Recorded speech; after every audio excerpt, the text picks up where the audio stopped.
L'intento di questo video è di La ristabilire. intención de este vídeo es restablecer un poco de verdad histórica sobre la leyenda ruso-ucraniana.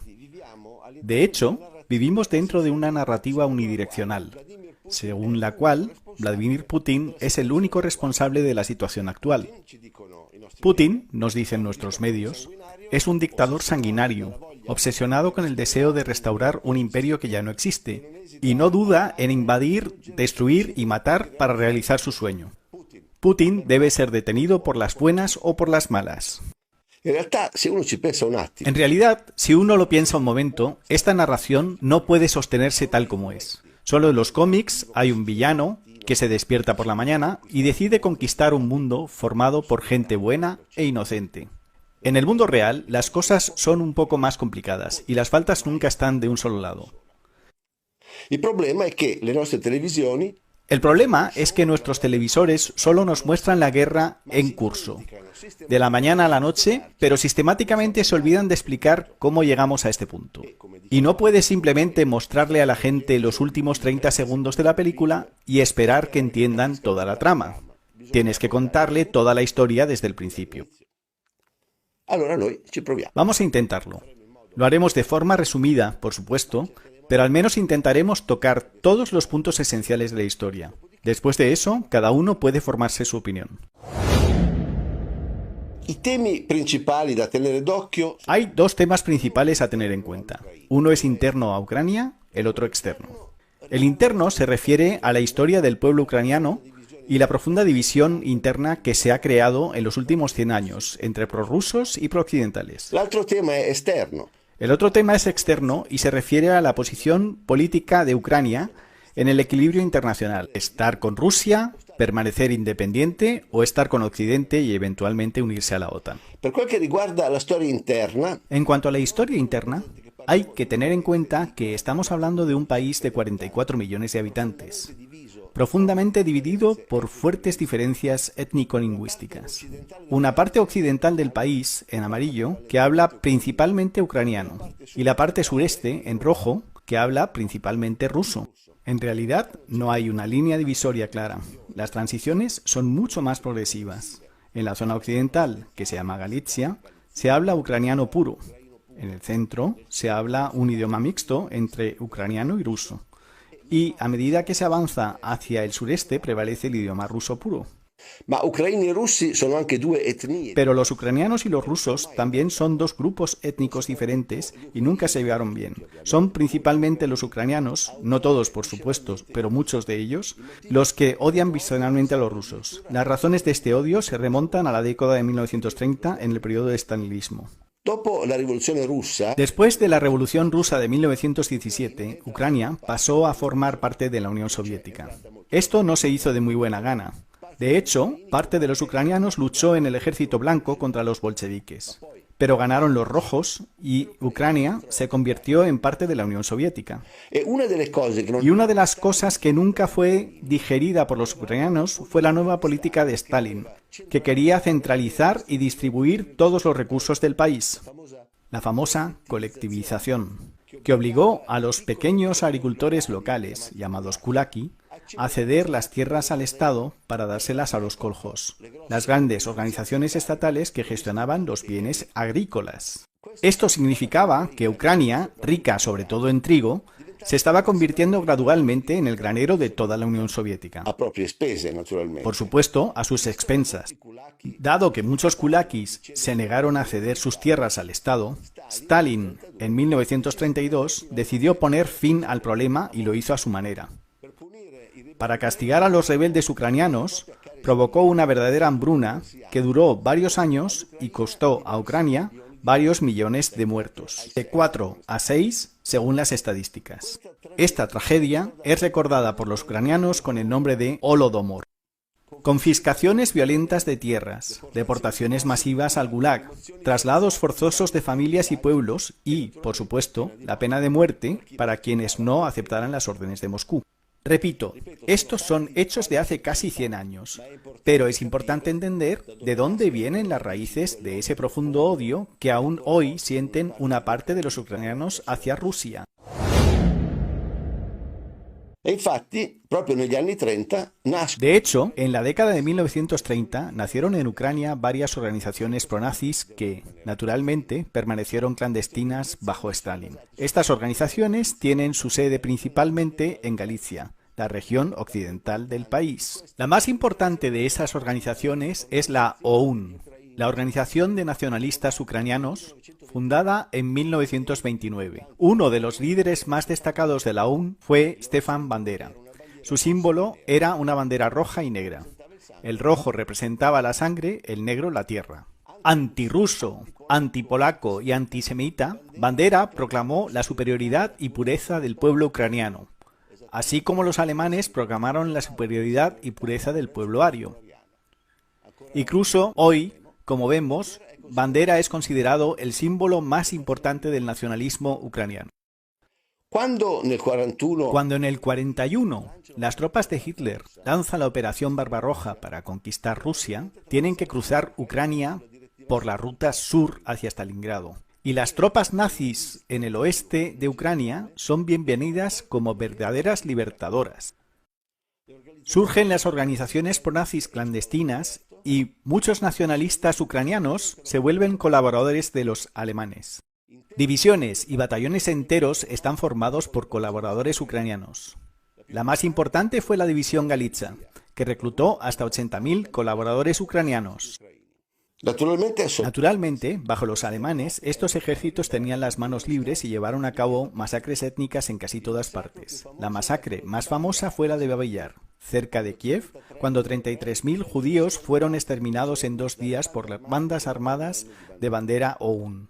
Otra masacre involucró a 37.000 polacos que fueron masacrados en el este de Galicia por escuadrones de la muerte de Mykola Levet, socio de Bandera. Esta era la atmósfera en el oeste de Ucrania durante la invasión alemana. Pero luego Hitler perdió la guerra. Ucrania permaneció en el bloque soviético y las bandas pronazis tuvieron que pasar a la clandestinidad. Sin embargo, no perdieron a todos sus amigos. De hecho, los estadounidenses siempre han mostrado una gran previsión a la hora de rescatar elementos del nazismo que podrían serles útiles en el futuro. Lo hicieron con la famosa Operación Paperclip, cuando 1.500 científicos alemanes fueron ayudados a huir a Estados Unidos después que terminó la guerra. Y lo hicieron también con los nazis ucranianos, salvando al propio Bandera y ayudándolo a huir a Occidente. Bandera vivió en Mónaco con un nombre falso hasta 1959, cuando fue localizado y asesinado por agentes de la KGB. Otro nazi ucraniano que fue ayudado por la CIA a expatriarse fue Mykola Levet, el perpetrador de las masacres de polacos durante el nazismo. Levet fue transportado directamente a Estados Unidos, donde vivió en paz hasta 1998, bajo la protección de la CIA.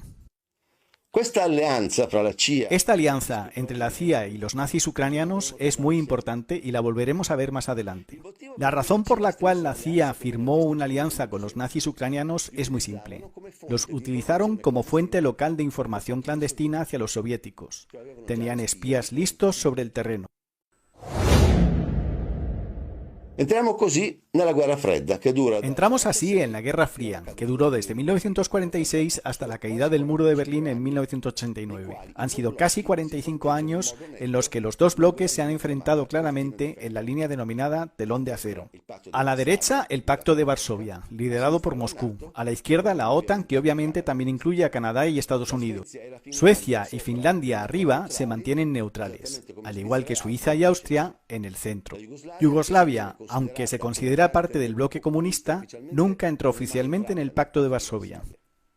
En el periodo de la Guerra Fría hay 2 episodios que nos interesan. Uno ocurre en el 54, cuando Khrushchev, el sucesor de Stalin, entrega Crimea a Ucrania. Los motivos de este regalo nunca se han aclarado por completo. Hay quienes afirman que fue un regalo porque Khrushchev, el mismo ucraniano, quería de alguna manera reparar las heridas sufridas por Ucrania bajo Stalin. Hay quienes dicen que quería celebrar el tricentenario del histórico pacto de amistad entre Ucrania y Rusia de 1654. No sabemos por qué, pero el hecho es que Crimea, en el 54, se convirtió en parte integrante de Ucrania dentro de la Unión Soviética, en la que no había fronteras entre un estado y otro. Sin embargo, la base naval de Sebastopol, que es el cuartel general de la flota naval rusa en el Mar Negro, permanece bajo el control directo de Rusia. El segundo episodio que nos interesa es la famosa crisis de los misiles cubanos de 1962. En resumen, en el 59 Castro lideró la revolución cubana y la isla pasó a formar parte del bloque soviético. En el 62, unos aviones espía norteamericanos, los U-2, revelaron que en Cuba se estaban construyendo rampas de misiles nucleares, obviamente de construcción soviética. En ese momento, el presidente Kennedy toma una decisión arriesgada pero inteligente. En lugar de tratar con los rusos entre bambalinas, aparece en televisión y denuncia el hecho frente a todo el mundo.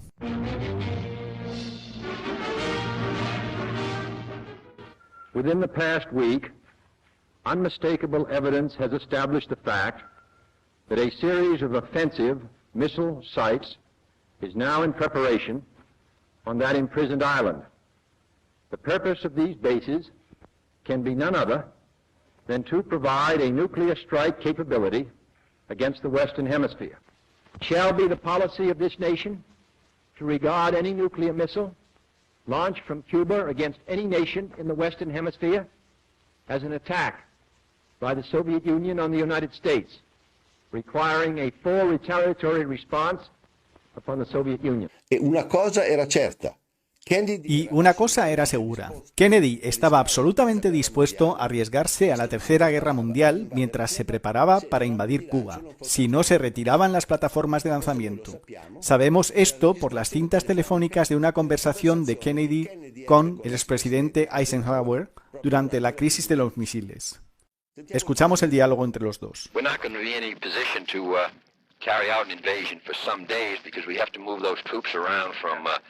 San Diego, but we're going to do all those things. Of course, from a military standpoint, that's a clean-cut thing to do now. That's right. Because you've made up your mind, you've got to get rid of this thing. Right. General, what about if the Soviet Union, Khrushchev announces tomorrow, which I think he will, that if we attack Cuba, that it's going to be nuclear war? And what's your judgment as to the chances they'll fire these things off if we invade Cuba? I don't believe it. You don't think they will? No. In other words, you would take that risk if the situation seems hard. As a matter of fact, though, what can you do? Well, hang on tight. Yes, sir. Thanks a lot, General. All right, thank you. Quindi avete sentito? Kennedy estaba listo para invadir Cuba y arriesgarse a una confrontación nuclear con Rusia para que esos misiles no fueran colocados a 200 kilómetros de la costa estadounidense. Poi per fortuna i russi fecero marcia indietro. Afortunadamente, los rusos retrocedieron y los misiles cubanos fueron desmantelados. Kennedy, a cambio, prometió nunca invadir Cuba. Retiró silenciosamente sus misiles de Turquía, que estaban dirigidos a Rusia, y la crisis terminó allí. Fue el momento en que, según todos los historiadores, las dos superpotencias estuvieron más cerca de una guerra atómica. Bueno, volvamos a nuestra línea de tiempo y saltemos al final de la Guerra Fría. Nel 1989 En 1989 se derrumbó el muro de Berlín y en pocos años la Unión Soviética se desintegró rápidamente. Una por una, todas las naciones satélites que formaban parte de ella ganan independencia. Ucrania también, en el 91, se convirtió en un país independiente. Y aquí, con la caída del muro, surge un gran problema, porque todos se dan cuenta de que de los dos bloques opuestos solo quedará uno. Teóricamente, con la disolución del Pacto de Varsovia, la OTAN ya no tendría razón de existir, porque era un pacto defensivo frente a una coalición que ya no existe. En cambio, los americanos ni siquiera piensan en disolverla, porque Rusia, incluso solo como un Estado, sigue siendo un problema para ellos, y entienden que la OTAN puede convertirse en la herramienta adecuada para hacerla colapsar finalmente. Así que la mantienen. Sin embargo, esto corría el riesgo de conducir a grandes desequilibrios en el escenario internacional. Este artículo de Der Spiegel relata bien lo que sucedió tras la caída del muro. El primer problema lo representaba Alemania del Este, que formaba parte del Pacto de Varsovia y que, de repente, uniéndose a Alemania Occidental, pasaría a formar parte de la OTAN. Así que para Alemania Oriental ni siquiera era una cuestión de hacer una transición intermedia, convirtiéndose primero en un país independiente, sino que era cuestión de unirse al bloque opuesto de la noche a la mañana. Por lo tanto, los rusos querían garantías de que esto se detendría en Alemania Oriental y que la expansión de la OTAN hacia el este no se llevaría a cabo. En el artículo de Der Spiegel leemos: a principios de febrero de 1990, Genscher, ministro de Asuntos Exteriores de Alemania, y Baker, ministro de Asuntos Exteriores de Estados Unidos, presentaron la misma idea en Moscú por separado. El canciller alemán asegura al Kremlin que, para nosotros, es una certeza que la OTAN no se expandirá hacia el este.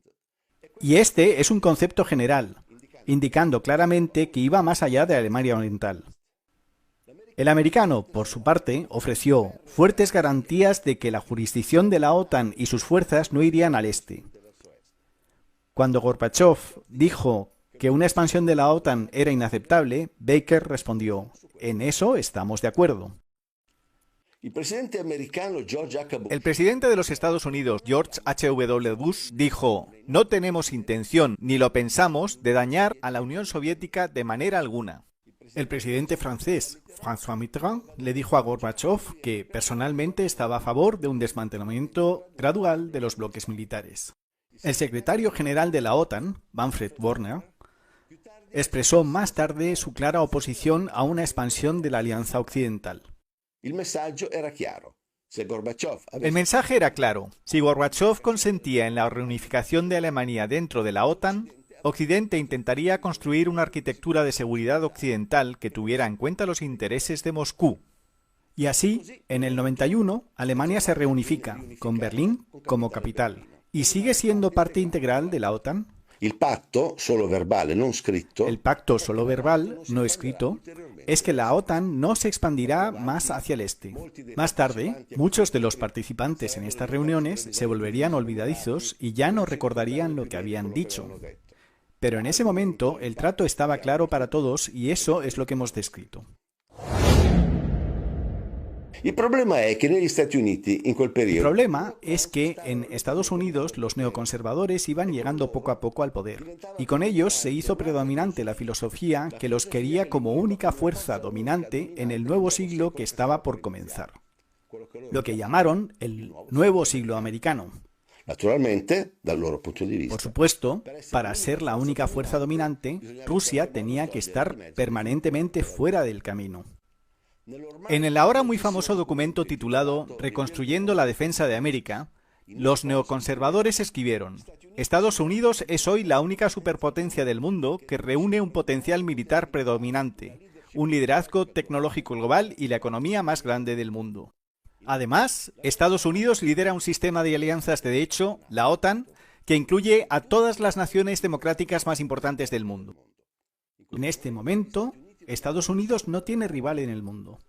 La estrategia a largo plazo de Estados Unidos debe buscar preservar y extender esta posición ventajosa en la medida de lo posible en el futuro. Entonces, lo que debería determinar el tamaño y las características de nuestras fuerzas nucleares no es la paridad numérica con Rusia, sino el mantenimiento de la superioridad estratégica estadounidense y junto con esa superioridad la capacidad de disuadir posibles coaliciones hostiles de potencias nucleares. La superioridad nuclear de Estados Unidos no es motivo de vergüenza. De hecho, será un elemento esencial para preservar el liderazgo estadounidense en un mundo cada vez más caótico y complejo. Esta era la filosofía dominante. Esta era la filosofía dominante de los Estados Unidos a finales del siglo pasado, además de respetar las razones de seguridad de Rusia. Queremos el control absoluto del mundo y ahora es el momento adecuado de aprovecharlo para tomarlo. Y hasta lo escriben en blanco y negro. Por supuesto, no era como si Rusia hubiera pasado repentinamente de una superpotencia atómica a cualquier pequeño estado armado con cerbatanas. Todavía tenían intacto todo su arsenal atómico. Por lo tanto, era impensable atacarlos de frente con armas. Había que encontrar una manera de debilitarlos lentamente, económicamente.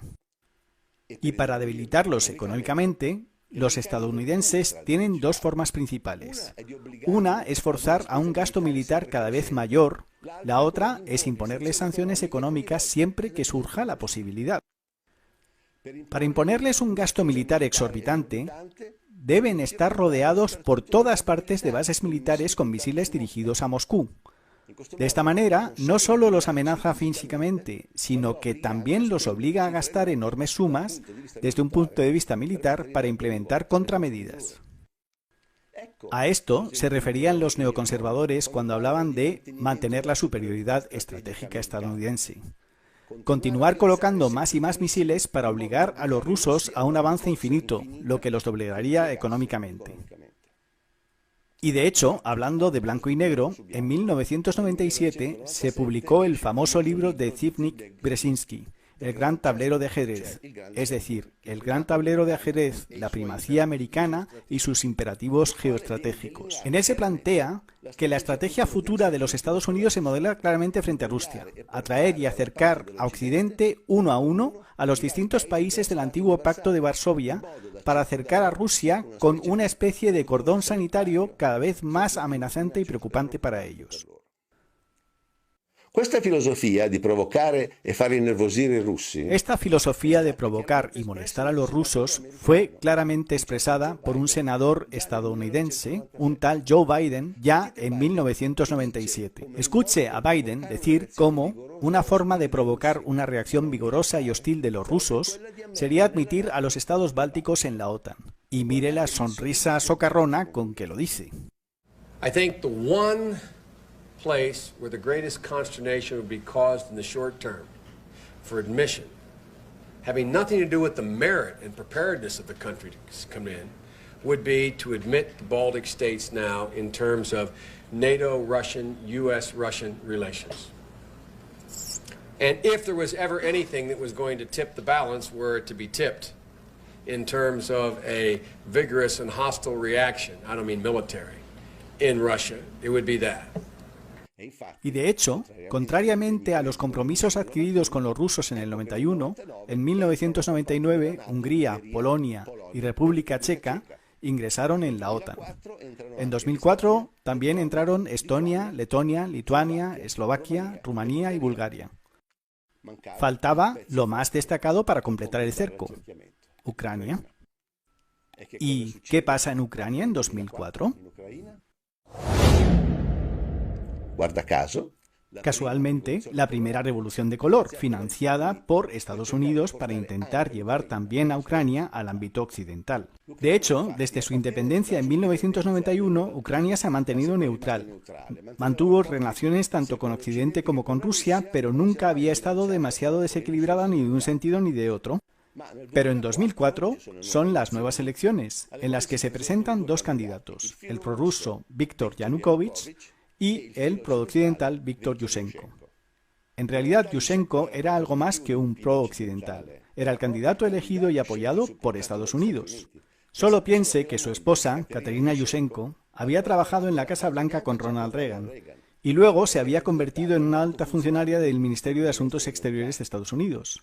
Así que, básicamente, tenemos un candidato apoyado por la CIA, el otro por la KGB. Por primera vez, Ucrania se convierte en un campo de batalla entre Rusia y Estados Unidos. Como puede ver en el mapa, el voto está claramente dividido en áreas geográficas opuestas. El noroeste, con la capital Kiev, vota a favor de Yushchenko, pro-occidental, mientras que el sudeste vota a favor de Yanukovych, pro-Rusia. En el conteo, Yanukovych, el profesional ruso, simplemente gana.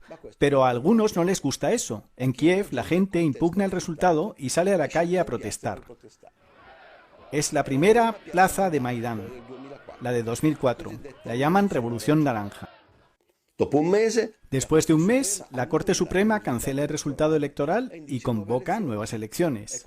Esta segunda vuelta la gana Yushchenko, que se convierte en el nuevo presidente de Ucrania. Yushchenko es recibido en Washington como un héroe. Que la Revolución Naranja fue fomentada y financiada por Washington ya no es duda para nadie. De hecho, un famoso analista geopolítico estadounidense, George Freeman, lo admite abiertamente en sus conferencias.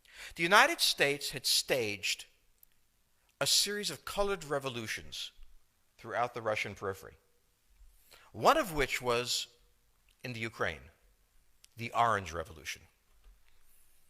And the Russians saw in this Orange Revolution the intent of the Americans to destroy the Russian Federation. Why else would the United States be underwriting groups to demonstrate? Quindi i russi sapevano benissimo. Así que los rusos sabían muy bien lo que estaba pasando, pero en ese momento no pudieron hacer otra cosa que mirar. De hecho, ante sus propios ojos comienza lo que Putin define hoy como nazificación de Ucrania.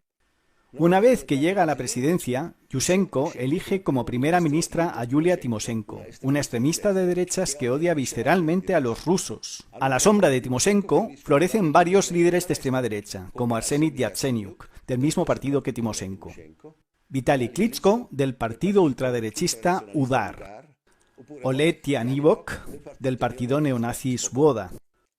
Tenete presente questo trío. Tenga en cuenta este trío, los veremos en acción más adelante. Además, durante su presidencia, Viktor Yushchenko hace un gesto muy significativo para los nazis de su país. Rehabilita a Stefan Bandera e incluso lo nombra héroe nacional. На завершення я хочу сказати про те, що чекали мільйони українських патріотів і багато років. Я підписав указ за незламність духу, відстоюванні національної ідеї, виявлені героїзм і самопожертву в боротьбі за незалежну українську державу, постановляю присвоїти звання Герой України з удостоєнням ордена держави Бандері Степану Андрійовичу. Слава Україні! La esposa de Yushchenko, Katerina, quien había expresado abiertamente sus preferencias políticas desde muy joven, debe haberse puesto muy feliz. Fíjese, una alta funcionaria del Ministerio de Asuntos Exteriores de Estados Unidos haciendo el saludo nazi. Y todos fingen que no ha pasado nada. Pero luego, la nazificación de Ucrania sufrió un revés, con las elecciones de 2010. Yushchenko, a pesar de haber tenido las manos libres durante 6 años, no pudo llevar a cabo las reformas que había prometido. Y en las elecciones se encuentra, una vez más, frente a Yanukovych, el candidato prorruso. Esta vez Yanukovych gana con claridad, sin lugar a dudas, en el conteo de votos. Qui inizia un periodo delicato. Aquí comienza un periodo delicado, porque el prorruso Yanukovych todavía es tentado por las sirenas occidentales. El Fondo Monetario Internacional le promete grandes préstamos para entrar en Europa, pero a cambio pide reformas y cambios sociales que perjudicarían a las clases más pobres. Siempre hacen esto con los países pobres. Te muestran el dinero, pero a cambio te piden que hagas una carnicería social. Es el mismo Yanukovych quien lo cuenta en una entrevista con Oliver Stone. Поэтому у нас было 2 партнера.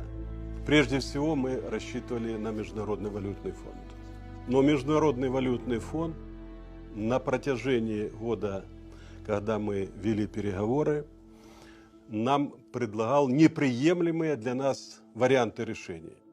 Значительное поднятие тарифов для населения, прежде всего на энергоносители и на газ, то есть значительный рост расходов населения, при том, что доходы оставались прежние. Мы на это не пошли. Мы предложили другие варианты решения вопросов. Мы получили официальный отказ Международного валютного фонда в ноябре 2013 года. Оставалась Россия. Después de un largo tira y afloja, Yanukovych decide no firmar el acuerdo económico con Europa. Este es el punto de inflexión histórico que determina todo lo que sucederá en los próximos 8 años. Los medios occidentales lamentan abiertamente la oportunidad perdida de atraer a Ucrania a la órbita occidental. Ukraine had an historic opportunity this week to move toward full integration with the European Union. EU leaders wanted to seal an association agreement which would have drawn one of Europe's largest nations firmly into Brussels' orbit.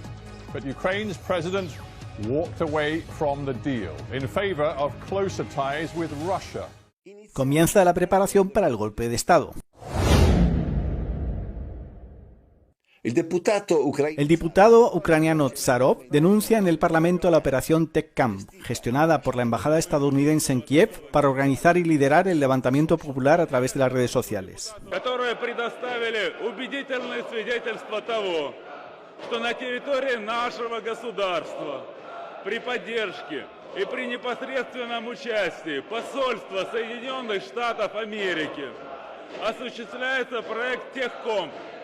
в рамках которого ведется подготовка к разжиганию гражданской войны на Украине. Проект Темкомп направлен на подготовку специалистов по информационным войнам и дискредитации государственных институтов современных медиа, потенциальных революционеров для организации протестных действий, свержения государственного режима. Проект находится под патронатом и кураторством посла Соединенных Штатов в Украине Джеффри Пайета. Estamos en diciembre de 2013 y los ciudadanos de Kiev salen a la calle para protestar por la falta de acuerdo con Europa. Inicialmente, las protestas son pacíficas. Mientras tanto, Victoria Nuland vuela a Kiev para reunirse con el presidente Yanukovych. Nuland es la figura clave en todo el asunto. La ex embajadora de Estados Unidos para la OTAN bajo Bush, Victoria Nuland, es la esposa de uno de los neoconservadores más importantes, Robert Kagan. Kagan es uno de los fundadores del MNAC y uno de los autores del famoso documento Reconstruyendo la Defensa de América. ¿Recuerda? Deberíamos mantener la superioridad estratégica nuclear en todo el mundo. Para entender al personaje, Kagan es conocido por una frase que se ha convertido en el eslogan de los neoconservadores. Cuando tienes un martillo, todos los problemas empiezan a parecer clavos. En la época de Maidán, Nuland era la adjunta del ministro de Asuntos Exteriores estadounidense, John Kerry, con mandato especial para Eurasia. Aquí está la infiltración de los neoconservadores en el gobierno estadounidense. Sencillo y directo, a la vista de todos. En diciembre de 2013, frente a la Asociación Estados Unidos-Ucrania, Victoria Nuland cuenta que acaba de reunirse en Kiev con el presidente Yanukovych.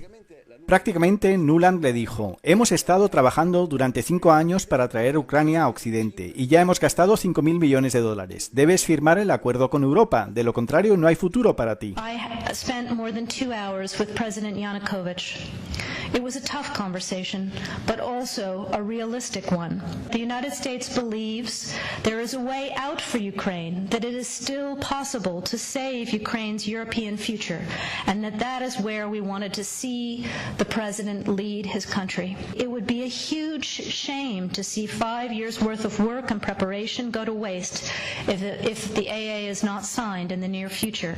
We've invested over $5 billion to assist Ukraine in these and other goals that will ensure a secure and prosperous and democratic Ukraine. Ma Yanukovych, nonostante le pressioni dell'Occidente, non c'è. Pero Yanukovych, a pesar de la presión de Occidente, no se da por vencido y se niega a firmar el acuerdo con Europa. Y en ese momento, los americanos deciden que es hora de sacarlo del camino. Las protestas en Plaza Maidán, que comenzaron pacíficamente, de repente se vuelven violentas, con la técnica habitual de francotiradores que comienzan a disparar simultáneamente sobre la multitud y la policía. Se desata la violencia en la plaza y las protestas rápidamente salen de control. From one of the upper windows of the hotel, a shot rang out.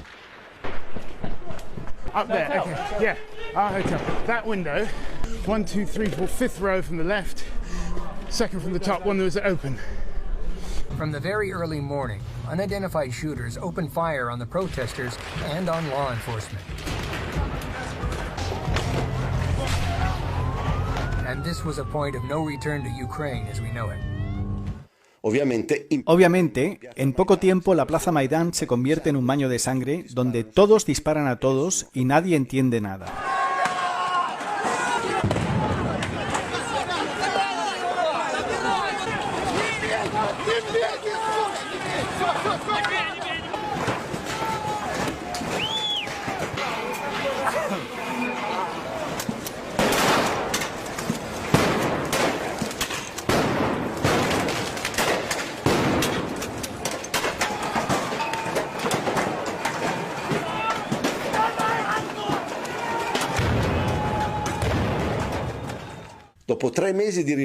Después de 3 meses de disturbios, el presidente Yanukovych es depuesto y obligado a abandonar el país, refugiándose en Rusia. Petro Poroshenko será elegido en su lugar, con Yatsenyuk como primer ministro, obviamente apreciado por Occidente, y el golpe se completa. Sin embargo, hay quienes niegan que esto haya sido un golpe de Estado orquestado por los estadounidenses y dicen, no, fue un proceso democrático normal dentro de Ucrania. En realidad, ninguna manifestación pacífica ha llevado por sí sola al derrocamiento de un gobierno. Siempre se necesita una chispa, algo que lo transforme de pacífico en algo más, mucho más efectivo. Así que demos un paso atrás y veamos quién estaba en Plaza Maidán agitando a la multitud contra Yanukovych. Arseniy Yatsenyuk, del partido de Timoshenko, junto a Vitaly Klitschko, de UDAR, y Oleg Tyahnybok, del partido Svoboda. Curiosamente, estos tres personajes son objeto de una llamada telefónica que tuvo lugar en ese momento entre el embajador estadounidense Piat y Victoria Nuland. Se suponía que esta llamada telefónica, apodada Nuland Gate, permanecería en secreto, pero alguien la hizo pública, creando una gran vergüenza para el Departamento de Estado de Estados Unidos. Se escucha claramente a Nuland y a Piat decidiendo cuál debería ser la formación del nuevo gobierno ucraniano tras el derrocamiento de Yanukovych. ¿Quién puede ser parte de él y quién no? Según Nuland, Yatsenyuk puede ser primer ministro, mientras que los neonazis Klitschko y Tyahnybok no pueden presentarse. Pueden permanecer junto a él, pero deben actuar en la sombra. So, I don't think Klitsch should go into the government. I don't think it's necessary. I don't think it's a good idea. In terms of him not going into the government, just let him sort of stay out and do his political homework and stuff. I think Yats is the guy who's got the economic experience, the governing experience. He's the guy, you know, what he needs is Klitsch and Tyahnybok on the outside. He needs to be talking to them 4 times a week. Esta llamada telefónica también se ha hecho famosa porque en cierto momento Nuland deja escapar el famoso "fuck the EU", es decir, que jodan a Europa, cuando dice que la operación debe realizarse bajo los auspicios de la ONU. So that would be great, I think, to help glue this thing and have the UN help glue it. And, you know, fuck the EU. No, exactly. Al final de la llamada, Nuland le confirmó al embajador Piat que el vicepresidente Biden estaba de acuerdo con toda la operación. Sullivan's come back to me VFR saying you need Biden, and I said probably tomorrow for an attaboy and to get the deets to stick. So okay. Biden's willing. Okay, great. Durante los disturbios, Nuland también se cuidó de hacerse ver en la plaza, siempre acompañada por el embajador Piat, mientras llevaba pan a los manifestantes. Hello, how are you? Good to see you. We're here from America. Would you like some bread? Please take something. Please take something. Guys, are you hungry? No? The United States stands with you in your search for justice, for human dignity, for security, for economic health, and for the European future that you have chosen and that you deserve.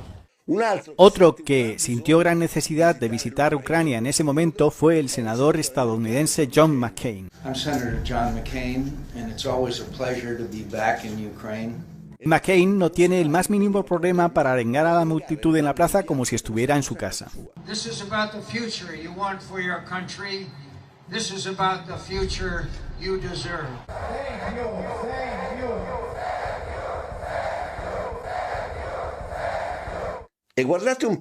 ¿Y quién está en el escenario junto con John McCain? Oleg Tyahnybok, el líder del partido nazi Svoboda, ¿recuerdas? Los estadounidenses han mantenido buenas relaciones con los nazis ucranianos desde el final de la guerra y finalmente han venido muy bien. Ahora no usamos el término nazi arbitrariamente. Para que quede claro con quién estamos tratando, esta es una publicación de Tyahnybok que apareció en el sitio web oficial de Svoboda, su partido. Чтобы создать действительно украинскую Украину, физически ликвидировать всю русскоязычную интеллигенцию и всех украинофобов быстро, без суда и следствия, расстрелять. Реестр украинофобов на своем участке может составить любой член «Свободы», казнить всех членов антиукраинских партий и организаций, не только пророссийских, но и прорумынских, провенгерских, протатарских. Русскоязычная аморфная биомасса живых желудков – это стадо надо ликвидировать где-то на 5-6 миллионов особей. Fantástico, John McCain. Así se exporta democracia. Y aquí está Nuland con sus 3 joyas. Yatsenyuk, el rostro presentable de la derecha, Klitschko, de UDAR, y Tyahnybok, los neonazis que harán el trabajo sucio fuera del gobierno. Los mismos 3 de Plaza Maidán. Vaya coincidencia, ¿eh? Al final, Klitschko recibe un bocado y se convierte en alcalde de Kiev. Y de nuevo, ¿quién está para felicitarlo por su elección como alcalde? Pues Victoria Nuland, por supuesto. È stato fantastico. Pensate, el viceministro degli esteri... Ha sido fantástico. Hágase a la idea. La viceministro de Asuntos Exteriores de Estados Unidos felicitando al recién elegido alcalde de Kiev. Después de eso, un cariñoso saludo con Yatsenyuk, un apretón de manos con el embajador Piat, y el nuevo gobierno está instalado para operar bajo la presidencia de Poroshenko, por supuesto proestadounidense. A partir de entonces, Yatsenyuk empieza a trabajar duro para llevar a Ucrania a la OTAN. Pero congelemos por un momento la cuestión internacional. Recuerden que estamos en 2014 y vamos primero a ver qué sucede dentro del país después del golpe. Después de la victoria, Yanivok y sus compinches empiezan a preparar los cimientos.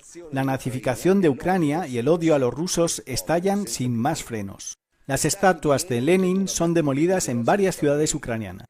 Surgen organizaciones paramilitares de clara inspiración nazi.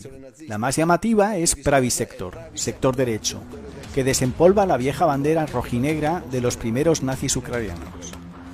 Reales batallones de milicianos aparecen en la ciudad patrullando día y noche y directamente asumen la tarea de mantener el orden, ya que dicen que a la policía no le importa lo suficiente.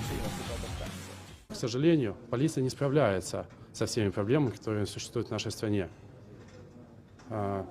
Естественно, мы, как патриоты Украины, возлагаем эти функции на себя. También nació el infame Batallón Azov, una organización paramilitar de clara inspiración nazi que en 2014 fue incorporada directamente a la Guardia Nacional de Ucrania por el ministro del Interior, Avakov. Las largas procesiones de antorchas de los nazis vuelven a dejarse ver en la plaza, exactamente como en la época de Hitler. Naturalmente, el retrato de Stefan Bandera destaca en primera fila, mientras se vitorea al héroe nacional.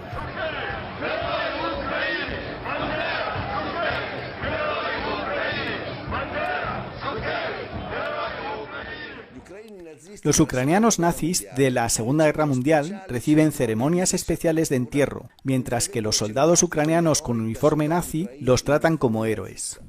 Ethnic Ukrainian nationalists wore helmets with swastikas and uniforms marked with Third Reich eagles during the service for 16 members of the SS Division Galicia.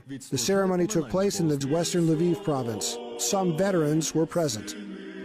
During a salute over the grave, costumed reenactors used wartime-era rifles to fire a salute, as their leader gave commands in German. Los niños ucranianos recuerdan mucho a la Jugendbund, la juventud nazi de la época de Hitler.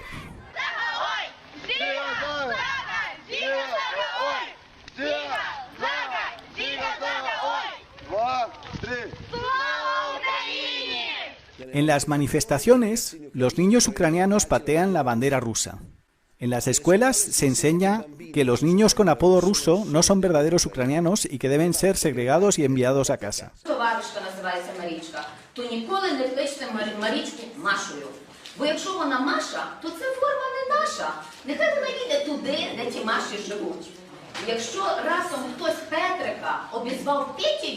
Це також не український хлопчик. Він мав би звідси забратися або навчитися, як українською мовою правильно називатися. A los niños más pequeños se les enseña a decir mataremos rusos y a hacer el saludo nazi. Мариночка, ти будеш різати русню? Да. Що ти будеш робити? Русню різати. Я буду різати русню. Я буду різати русню. Los tiempos para los rusos en Ucrania se están poniendo difíciles.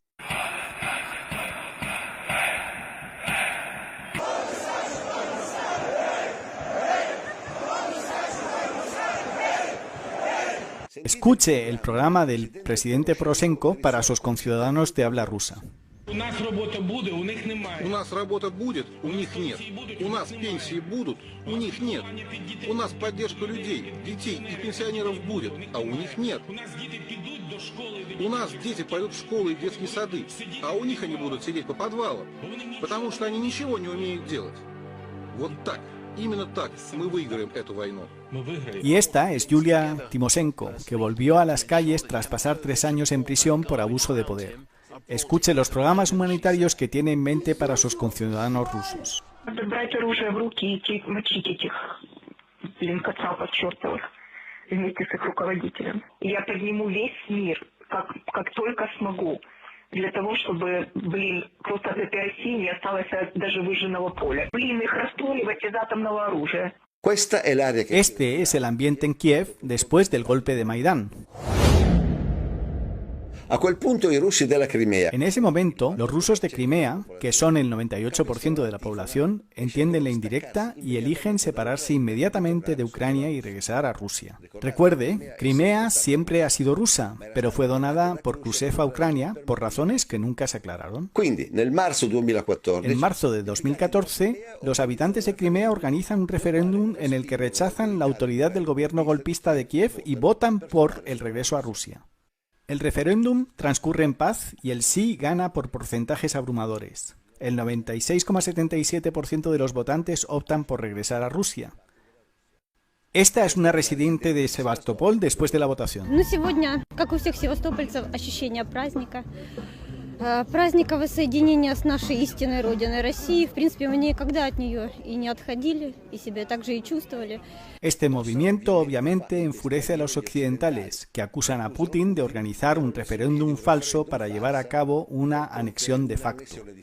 En realidad, basta mirar las manifestaciones callejeras contra el gobierno golpista de Kiev y a favor de Rusia, para comprender que esa era la verdadera voluntad de los habitantes de Crimea.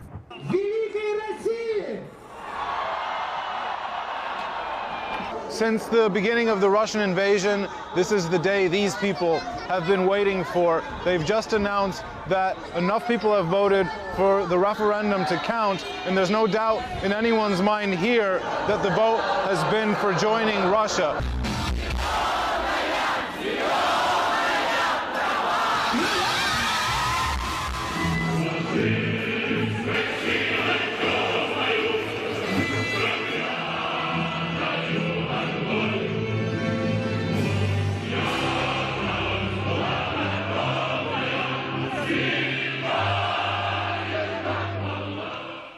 E qui, dopo il referendum, succede una cosa pazzesca. Y entonces, tras el referéndum, ocurre una locura. Occidente da un vuelco total al relato de los dos hechos. Lo que fue claramente un golpe de Estado en Kiev se hace pasar por una expresión legítima del derecho de autodeterminación. Y lo que fue un verdadero ejercicio de autodeterminación, el referéndum de Crimea, no es reconocido por Occidente. Escuche a Obama logrando, en la misma conferencia de prensa, afirmar simultáneamente el derecho de los ucranianos de Kiev a la autodeterminación, pero negárselo a los de Crimea. As I told President Putin yesterday, the referendum in Crimea was a clear violation of Ukrainian constitutions and international law, and it will not be recognized by the international community. As I told Prime Minister Yatsenyuk last week, the United States stands with the people of Ukraine and their right to determine their own destiny. Es decir, los ucranianos de Kiev, cuando vienen hacia nosotros, tienen derecho a la autodeterminación. Los ucranianos de Crimea, que en cambio quieren ir hacia Putin, no lo tienen. Piense si la situación hubiera sido al revés. Es decir, si los rusos hubieran organizado un golpe de Estado en Kiev para derrocar a un gobierno pro-estadounidense y establecer uno prorruso, y luego Crimea hubiera optado por separarse de Ucrania porque querría unirse a la OTAN. Obama habría dicho: no reconocemos el golpe ilegal ruso de Kiev mientras que damos la bienvenida a la entrada a la OTAN de Crimea, que ha ejercido su sacrosanto derecho de autodeterminación. Fácilmente habría invertido los términos y nadie de nosotros habría tenido qué decir. Lamentablemente esta es la hipocresía en la que vivimos inmersos hoy. Los valores se evalúan según la conveniencia. En cualquier caso, los rusos de Crimea querían regresar a vincularse con Rusia y lo hicieron. Y la confirmación de que esto se había visto con claridad llega unas semanas después. El 2 de mayo, durante una serie de manifestaciones que tienen lugar en Odessa contra el gobierno de Kiev, escuadrones de matones nazis descienden sobre la ciudad para dar una lección a los rusos de Odessa. Llegan al pueblo y amenazan a la policía diciendo: si no disuelven las manifestaciones, nos encargaremos de ello.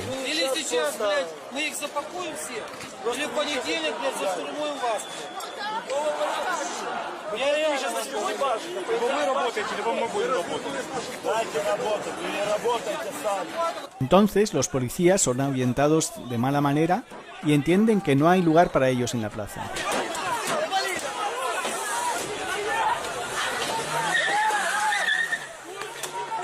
Una vez que han tomado el control de la ciudad, los escuadrones nazis se dirigen hacia la plaza de Kulikovo, donde los habitantes de Odessa protestan contra el gobierno de Kiev.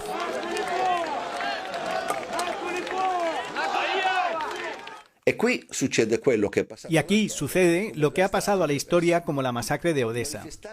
Los manifestantes son atacados por maleantes del sector derecho y se ven obligados a refugiarse dentro de la casa sindical que se encuentra en la plaza. Pero este edificio resulta ser una trampa mortal para ellos. Una vez dentro, los manifestantes son asediados mientras los atacantes lanzan cócteles Molotov para incendiar el edificio. Los que se refugian en las cornisas para respirar se convierten en blanco fácil para los atacantes. A otros se les pide que salten al suelo y cuando caen son asesinados en el acto.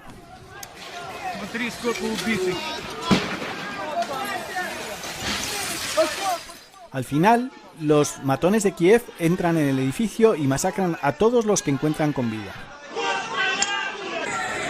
Hay imágenes que no te mostramos de cadáveres calcinados por todos lados, medio carbonizados. Eso significa que no murieron en el incendio, sino que alguien los quemó.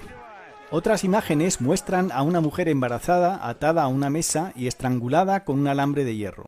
La cifra final es de unos 50 civiles en Odessa. Al día siguiente, los nazis del sector derecho celebran el Día de Odessa en ese sitio como otro momento de orgullo en la historia de la nación. Incluso en las regiones orientales de Lugansk y Donetsk, el llamado Donbass, la población rusa ignora la autoridad del gobierno golpista y convoca su propio referéndum para separarse de Kiev y convertirse en una república independiente. Я хочу поддержать свой народ. Мы против этой банды, мы против фашизма. Я хочу действительно, чтобы это был таможенный союз. Нас не слышит Киев, нас не слышит Евросоюз. Our people want to live quietly and peacefully without the junta who seized power in Kiev, and so that we're not under America and the West. We don't want to be their slaves. We want to be part of Russia.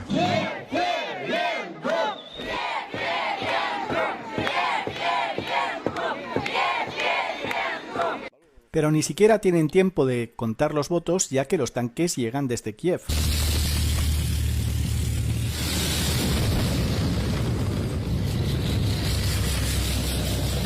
Едут к нам в Мариуполь.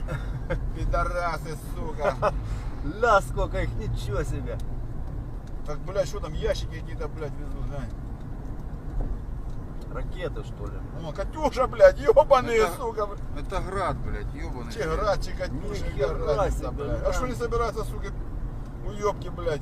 Los rusos también envían soldados y armas a través de la frontera para ayudar a la gente del Donbass, pero muy poco hay que hacer contra los bombardeos de los ucranianos. El presidente Poroshenko no tiene problema para bombardear a civiles de su propia nación.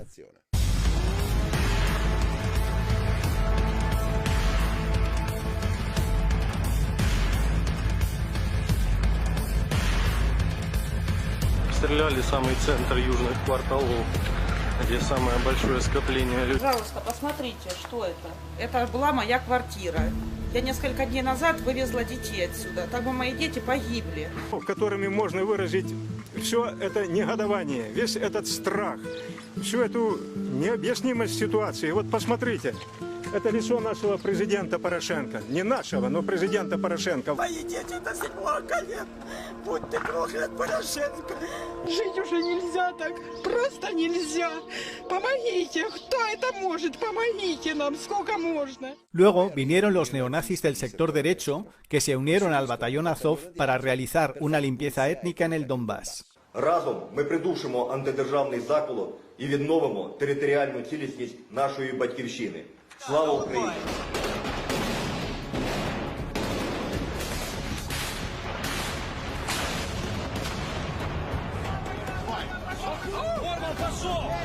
От з кожною оцією тряпкою буде отаке саме. Ми його знищимо, цю заразу. Lo que los neonazis de Kiev están haciendo a las poblaciones de habla rusa nos lo describe un informe de Naciones Unidas de noviembre de 2014, es decir, 6 meses después del inicio de las operaciones. El informe dice: persisten graves violaciones de los derechos humanos en el este de Ucrania a pesar de un leve alto el fuego. Los civiles continúan siendo asesinados, arrestados ilegalmente, torturados y desaparecidos en el este de Ucrania. El número de personas desplazadas ha aumentado considerablemente a pesar del anuncio de un alto el fuego el 5 de septiembre. Según la Oficina de Derechos Humanos de la ONU, desde mediados de abril hasta el 18 de noviembre, al menos 4.317 personas murieron y 9.921 resultaron heridas en la zona afectada por el conflicto en el este de Ucrania. Los grupos armados siguen cometiendo graves violaciones de derechos humanos, como tortura, secuestros arbitrarios no revelados, ejecuciones sumarias, trabajos forzados y violencia sexual, así como ocupación ilegal y destrucción de terrenos y edificios. Vi ricorda qualcosa? Torture, esecuzioni sommarie, violenza sessuale. ¿Les recuerda algo? Tortura, ejecuciones sumarias, violencia sexual. Los que hoy acusan a los rusos de estos crímenes fueron los mismos que los cometieron contra los rusos del Donbass en 2014. Sin embargo, cuando los ucranianos les hicieron estas cosas, nunca supimos de ellos. ¿Dónde estaban nuestros reporteros? Durmieron el sueño de los justos. Ahí es donde estaban. Entonces, si mueren civiles rusos, ¿a quién le importa?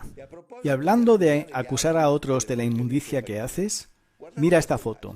Este es un soldado ucraniano preparando bombas para arrojarlas sobre el Donbass.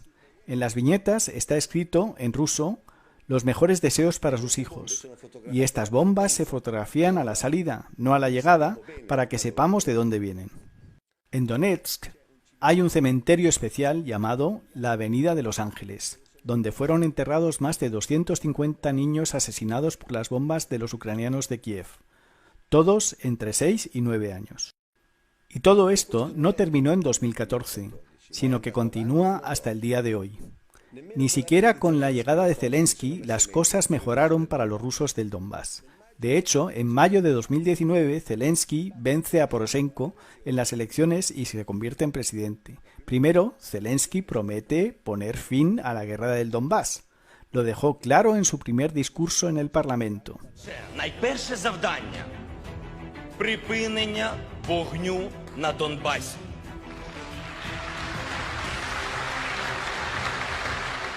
Poi però di mettere fine alla guerra non se ne è più parlato. ¿Come mai? Pero entonces ya no se habló más de poner fin a la guerra. ¿Por qué? Él, como presidente, es también comandante en jefe de las Fuerzas Armadas. Una orden directa de él, sin intermediarios, hubiera sido suficiente para detener el bombardeo. En cambio, nunca sucedió. ¿Quién crees que lo impidió? ¿Quieres otra prueba de que Zelensky es solo un títere manipulado desde arriba? Para detener la guerra, a Zelensky le hubiera bastado con implementar los acuerdos de Minsk de 2015, que preveían un estatuto especial para las regiones del Donbass y la creación de una zona de amortiguamiento de 25 kilómetros entre el territorio ucraniano y los separatistas. Esta banda de seguridad, por sí sola, habría detenido el bombardeo de inmediato, pero Zelensky nunca quiso implementar esos acuerdos. ¿Por qué? Llegamos hasta febrero de este año, cuando la crisis internacional ya se estaba volviendo irreversible y los acuerdos aún no se habían respetado. En ese momento, Macron logró arrancar el compromiso tanto de Putin como de Zelensky para implementar finalmente estos benditos acuerdos, para detener la guerra que estaba a punto de estallar. Y Macron lo anunció en una conferencia de prensa en Kiev frente al mundo entero. Es el 8 de febrero de 2022. During these conversations, I've been able to get the very clear and explicit commitment of President Putin and President Zelensky to implement the Minsk agreements. Pero al día siguiente, extrañamente, Zelensky cambia de opinión y se retracta de todo. Сегодня вечером официальный Киев заявил, что не намерен выполнять Минские соглашения и вести прямые переговоры с Донбассом. Произошло это спустя всего лишь 20 часов после совместной пресс-конференции Макрона и Зеленского, на которой утверждалось, что вот теперь-то Украина точно приступит к реализации договоренностей, от которых в прямом смысле зависит решение вопроса войны и мира. Questo è l'uomo che oggi si collega con tutti i parlamenti del mondo. Este es el hombre que hoy conecta con todos los parlamentos del mundo y se queja de la invasión rusa a su país. Pero fue él quien renunció definitivamente a los acuerdos de Minsk, que podría implementar fácilmente hace 2 meses o incluso 2 años. ¿Por qué no lo ha mai fatto? ¿Por qué nunca lo ha hecho? ¿Y por qué cambiaste de opinión de la noche a la mañana en febrero pasado? Tal vez alguien quería que continúe la guerra en el Donbass, dejar a Putin sin opciones y obligarlo a intervenir militarmente. Forse. Quizás, no podemos saber esto. De hecho, sin embargo, Ucrania nunca respetó los acuerdos firmados en 2015 y la guerra contra el pueblo del Donbass continuó hasta el día que Putin decidió invadir el país. Volvamos ahora a la cuestión de la OTAN, que es la otra razón por la que Putin afirma haber atacado a Ucrania, es decir, para evitar que Ucrania se una a la OTAN. Ya en 2007, tras la última oleada de anexiones que habían dado lugar al nacimiento de Letonia, Lituania, Eslovaquia, Rumanía y Bulgaria, Putin declaró en la Conferencia Mundial de Seguridad: la OTAN ha puesto sus fuerzas de primera línea en nuestras fronteras. Esta expansión representa una grave provocación que reduce el nivel de confianza mutua. Y tenemos derecho a preguntar, ¿contra quién van dirigidas esas expansiones? ¿Y qué pasa con la tranquilidad que nos dieron nuestros socios occidentales después de la disolución del Pacto de Varsovia? Obviamente, nessuno ha mai risposto. Nadie ha respondido. Mientras que la carrera para conseguir también meter a Ucrania, la gran pieza que falta, en la OTAN, ha comenzado. Aquí tenemos que decir una cosa, porque a menudo escucho en la televisión a comentaristas que argumentan que no es cierto que Ucrania estaba a punto de ingresar en la OTAN y que, por lo tanto, lo de Putin era solo una excusa para invadirla y tomar el país. Así que echemos un vistazo más de cerca cuando Ucrania no estaba a punto de unirse a la OTAN. Volvamos a 2014, cuando dejamos a Yatsenyuk como primer ministro recién nombrado después del golpe de estado de Nuland. Tan pronto como se establece, Yatsenyuk recibe felicitaciones de John Kerry, ministro de Asuntos Exteriores de Estados Unidos, el embajador Payet y John McCain. Luego, Yatsenyuk es recibido con grandes honores por Ban Ki-moon en Naciones Unidas, por David Cameron en Inglaterra, por Merkel en Alemania, en la Unión Europea. Luego va a la Casa Blanca y se encarga de que el mundo sepa claramente de qué lado estará la nueva Ucrania. Probably in the nearest future, next week or in 10 days, Ukraine is to sign a political part of association agreement with the European Union, and we want to be very clear that Ukraine is and will be a part of the Western world. Después de eso, Yatsenyuk invita a la OTAN a visitarlo en Kiev y pide abiertamente ayuda y armamento para apoyar al nuevo gobierno. I passed an invitation to the North Atlantic Council to visit Kiev, and it would be great if you have a meeting in Kiev. We believe that we need to enhance our cooperation, and we would be grateful if we get some kind of additional support in technical support, humanitarian support, in improving Ukrainian defense and security system on the technical level. So this would help us to stabilize the situation and to maintain peace and stability in the region. El 29 de agosto de 2014, Yatsenyuk anunció que Ucrania solicitaría unirse a la OTAN. El 21 de noviembre, la coalición gobernante anuncia que la OTAN es su prioridad. El 23 de diciembre, el Parlamento de Kiev pone fin al estado de no alineamiento de Ucrania. condición necesaria para iniciar el proceso de admisión en la OTAN. En marzo de 2015, Poroshenko aprobó un plan de ejercicios militares multilaterales con la OTAN. Entre ellas, Operation Fearless Guardian, con 2.200 soldados, incluidos 1.000 estadounidenses, Operation Sea Breeze, con 1.000 estadounidenses y 500 de la OTAN, y Operation Rapid Trident, con 500 estadounidenses y 600 de la OTAN. El 11 de abril llega a Ucrania el primer convoy militar de la OTAN para la Operación Fearless Guardian, que partió de Vicenza. En abril de 2016, Biden prometió $335 millones en ayuda de seguridad a Poroshenko. Estos se sumarán a un tercer préstamo de $1.000 millones. En junio de 2017, la Rada, el Parlamento de Kiev, aprobó una ley que restablece la membresía en la OTAN como una prioridad para la política exterior de Ucrania. La ley está firmada por el presidente de la Cámara, Andriy Parubiy, que fue cofundador del partido neonazi Svoboda junto a Oleg Tianevok. Andriy Parubiy, que aquí da la mano a la presidenta de la Cámara italiana, la progresista Laura Boldrini, ha sido investigado por la masacre de Odessa y ha elogiado públicamente a Hitler en televisión, diciendo que fue la persona más grande en la práctica democrática directa. Este fue el presidente del Parlamento ucraniano bajo Poroshenko. Volvamos a la cronología. En julio de 2017, un mes después, Poroshenko se reúne con el secretario de la OTAN, Stoltenberg, y le pide oficialmente que se inicie el proceso de admisión a la OTAN. En septiembre de 2018, Poroshenko pidió al Parlamento que enmendara la Constitución para facilitar que Ucrania se uniera a la OTAN.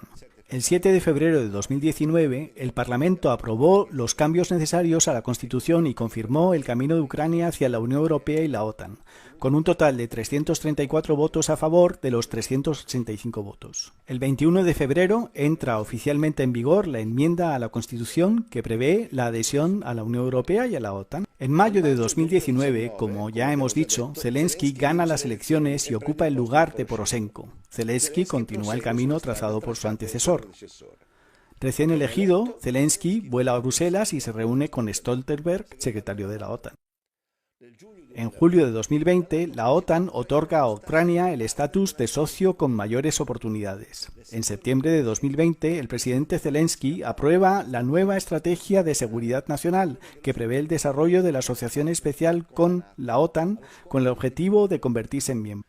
El 24 de marzo de 2021, Zelensky firma un decreto presidencial para implementar la decisión del Consejo de Seguridad y Defensa Nacional de Ucrania sobre la estrategia de desalojo y reintegración del territorio temporalmente ocupado de la República Autónoma de Crimea y la ciudad de Sebastopol.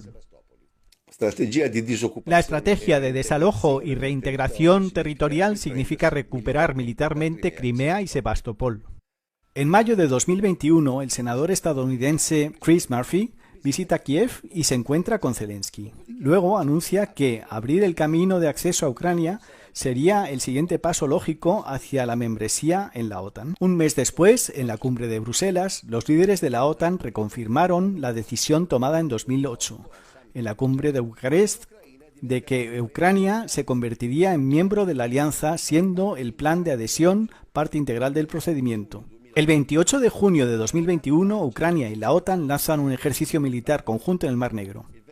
El 28 de noviembre, entre acusaciones y contraacusaciones, Moscú pide garantías legales de que Ucrania nunca ingresará en la OTAN. Estas garantías, por supuesto, no se le dan. El 30 de noviembre, Putin declaró oficialmente la línea roja rusa sobre Ucrania. Cualquier colocación adicional de fuerzas o materiales de la OTAN en Ucrania representaría la línea roja para su país. Putin destacó especialmente su preocupación por la posible llegada de misiles hipersónicos de largo alcance que podrían impactar en Moscú en 5 minutos. Espero que no lleguemos a esto, dijo Putin, y que finalmente prevalezca el sentido común y la responsabilidad hacia los propios países y hacia la comunidad mundial. El 1 de diciembre de 2021, Putin pide oficialmente garantías de que la OTAN no se expandirá hacia el este. Pero Estados Unidos responde que las puertas siempre están abiertas para Ucrania. El 23 de diciembre, en rueda de prensa, Putin vuelve a repetir que para ellos es inaceptable una mayor expansión de la OTAN hacia el este, y vuelve por enésima vez a explicar los motivos. We have made it clear that any further NATO movement to the east is unacceptable. There is nothing unclear about this. We are not deploying our missiles over at the borders of the US. No. On the other hand, the US is deploying its missiles close to our home, on the porch of our house. So, are we demanding something excessive? We're simply asking them not to deploy their attack systems over at our home. What is so unusual or peculiar about that? Ma gli Stati Uniti fanno finta di non sentire. Pero Estados Unidos finge no escuchar. El 31 de enero de 2022, en Naciones Unidas, el embajador ruso acusa públicamente a Estados Unidos de fomentar las tensiones y provocarles a la guerra, como si fuera realmente su deseo oculto. Western colleagues are talking about the need for de-escalation. However, first and foremost, they themselves are whipping up tensions and rhetoric and are provoking escalation. The discussions about a threat of war is provocative in and of itself. You are almost calling for this. You want it to happen. You're waiting for it to happen, as if you want to make your words become a reality. Pero Estados Unidos sigue haciendo oídos sordos. El 8 de febrero, Putin, en tono claramente impaciente, lanza un último aviso a los medios occidentales. Я хочу еще раз все-таки подчеркнуть это. Я говорил, но мне очень бы хотелось, чтобы вы меня услышали все-таки в конце концов. И донесли это до своих читателей, зрителей и пользователей в интернете. Но вы понимаете или нет, что если Украина будет в НАТО и военным путем будет возвращать себе Крым, европейские страны автоматически будут втянуты в военный конфликт с Россией. Победителей не будет. И вы окажетесь втянутыми в этот конфликт помимо своей воли. En ese momento, Rusia hace una solicitud oficial final a los Estados Unidos para que pongan por escrito que Ucrania no se unirá a la OTAN y que no albergará armas balísticas de la OTAN. La respuesta, o más bien la bofetada final, viene directamente del ministro de Asuntos Exteriores estadounidense Blinken. From our perspective, I can't be more clear. NATO's door is open, remains open, and that is our commitment. A questo punto Putin rimane senza opzioni. En este punto, Putin se queda sin opciones. La única forma de evitar que Ucrania se una a la OTAN y coloque misiles a lo largo de sus fronteras es invadirla militarmente. Al igual que para Kennedy, la única forma de evitar los misiles rusos a 200 kilómetros de la costa de Florida hubiera sido invadir Cuba, si los rusos no los hubieran retirado. Perché mai?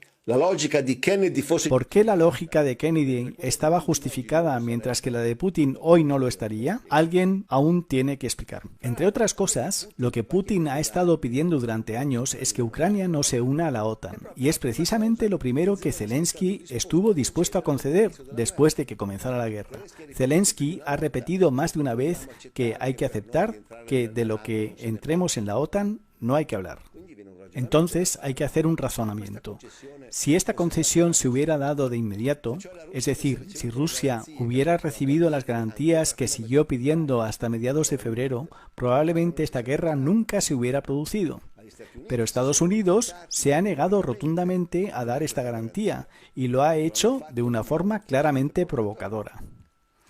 Entonces, ¿quién era realmente el que quería que Putin atacara a Ucrania? ¿Putin o Estados Unidos? Y de hecho, coincidentemente, los verdaderos ganadores en todo este asunto son los estadounidenses. Ucrania fue utilizada como cebo, Zelensky cayó en la trampa y ahora sus ciudadanos están muriendo bajo las bombas. Mientras tanto, gracias a la invasión de Ucrania, los estadounidenses pudieron a. separar definitivamente a Rusia de Europa, lo que realmente les importaba, y b. desatar una rusofobia total en Occidente, criminalizando a Putin hasta el punto de poder aplicarle todas las sanciones económicas posibles e imaginables. ¿Cuál fue la estrategia esbozada por los neoconservadores hace 20 años para poner de rodillas a los rusos? Separarlos de Europa, rodearlos, provocarlos hasta que reaccionen y luego castigarlos con las máximas sanciones económicas. Los americanos lo llaman ganar-ganar. Ganar en todos los frentes. Yo me fermo qua. Me detengo aquí. Evidentemente, cada uno puede opinar, pero al menos ahora tiene todos los datos históricos disponibles y no solo la mitad que nos cuentan nuestros televisores.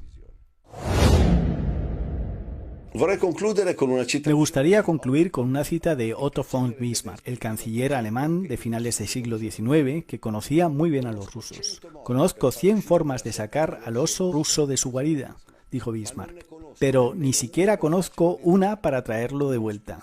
No molestes al oso ruso. Ecco, oggi noi siamo in questa situazione. Hoy estamos en esta situación. A fuerza de rodearlo, burlarlo, provocarlo, el oso salió de su guarida y ahora son tortas para todos. Así que ahora, por favor, volvamos a discutir el último cohete que se estrelló, para ver si venía del norte o del sur. Encuadremos en primer plano los ositos ensangrentados, los muertos y las casas destruidas. Y sigamos diciendo lo malo que es Putin sin hacer un análisis histórico serio. Los italianos siempre hacemos estos análisis más tarde, cuando ya es demasiado tarde. Magari fra 2 anni. Tal vez dentro de 2 años, cuando ya nos hayan caído encima las consecuencias de nuestras malas decisiones, cuando estemos en una crisis económica insoportable, entonces empecemos a pensar con tranquilidad. Siempre después, siempre después. Dentro de 2 años habrá otro gobierno, los de hoy se habrán ido y los nuevos dirán, pero en realidad, si hubiésemos evaluado mejor, hubiésemos evitado ciertos errores. ¿Y qué cosa ci impedisce? ¿Y qué nos impide hacer este análisis hoy? Ninguna cosa. Solo la pereza de tener que admitir que también cometimos un gran error. Es todo. Por orgullo, por pereza y por cobardía, porque tenemos miedo de enojar a los estadounidenses. Nos estamos condenando a un futuro mucho peor de lo que podría haber sido para todos nosotros. Aparte del hecho de que, de la noche a la mañana, si seguimos enviando armas a Ucrania, podríamos convertirnos en el objetivo directo de una guerra mayor. Buen viaje alrededor del sol, diría Giulietto Chiesa.